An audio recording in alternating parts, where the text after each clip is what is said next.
চাষ কাজের নেই কোনো জিরন, আজকে রসুন তোলায় ব্যস্ত। রসুন তোলা শেষ, এবার বওয়ার জন্য রাস্তায় নিয়ে যেতে হচ্ছে। ভুঁই ছাড়া রাস্তায় একটু দূর, রাস্তায় নিয়ে যাব। এবং ভ্যানওয়ালা আমার ইমামুল ভাইয়ের কাছে ফোন দিয়েছে, খুব শীঘ্রই চলে আসবে। বওয়াও শেষ, ইমামুল ভাই আসা হাজির, ভ্যানও সাজানো হয়ে যাচ্ছে।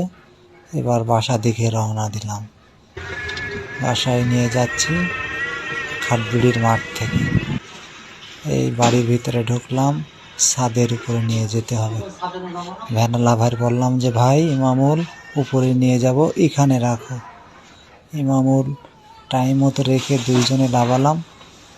লাফিয়ে রসুন উপরে তুলে আজকের মতো কাজ শেষ। কিন্তু কৃষি কাজে কোনো জিরন নেই, এটা সবসময় মাথায় মনে রাখতে হবে।